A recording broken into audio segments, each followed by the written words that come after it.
Hi everyone, yan, naglakad uli kami ngayong araw habang maganda ang panahon. Abay, hello vlog. Lakad uli kami dalawa.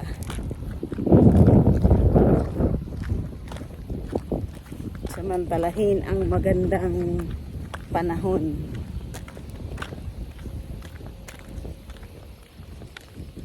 Kasi yung mga nakaraang araw nag-uulan, buti maaraw ngayon, kaya yan nakakapag lakad uli.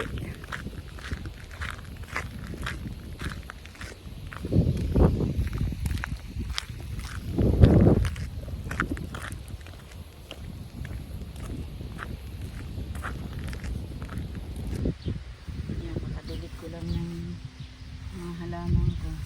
Pati ito, ang lago-lago na ng aking rose. Buhay na buhay, oh. Namulaklak pa ng bago. Sarap pakiramdam ganito. Yung tinanim mo lumago at namulaklak. Yan, ganda. Gusto ko yun talaga yung rose, eh. Hindi lang ako nakabili ng tulips. Yan, ang pusa ko nakalabas. Lester! Lapit-lapit sa mommy, nakalabas. Yan, oh. Basta pag lumabas kami, pinapalabas din namin yan. Ito malapit na itong ito, oh.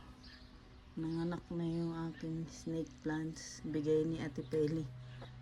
Yan. Yan, pagkatapos maglakad, mamitas naman ako ng dahon ng sibuyas. Ayan. Mamitas naman ako.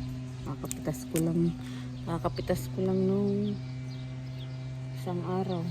Mamitas uli. At niluluto ng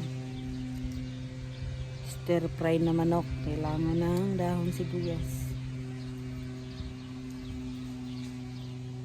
Hindi ko tatanggalin yung ganito kasi ano to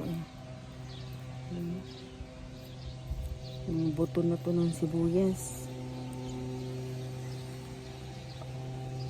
Meron ba akong bagong tanim ito. Hindi pa pwedeng pitasin, maliliit pa.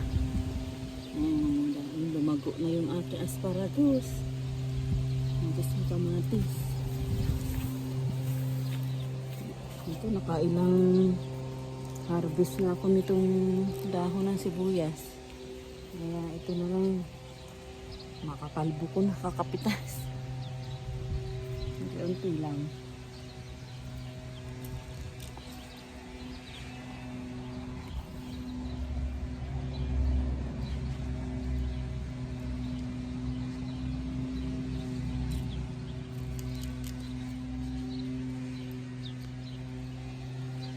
Ganda talaga may tanim na gulay para hindi laging bibili.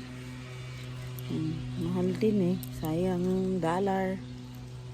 Kung kaya namang makabuhay ng tanim, at di na lang magtanim.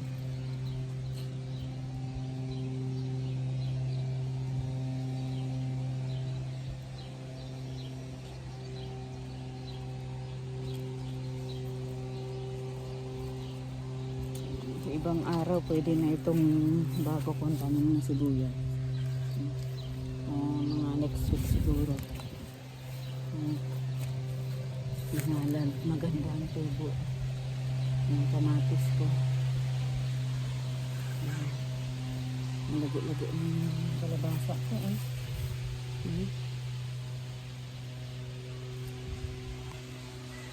sana mamunga bago mag-winter para makapag-harvest ako. Ito, malapit na ito ma-harvest. May bunga na ito pag ganito. Patatas. Pati itong labanos. Anuhin ko yung mga buto nito. Isang carrots.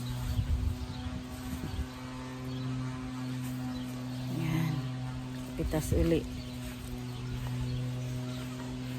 Nakadilig ko lang eh. Nakapagpitas. Yan lang po. Bye bye.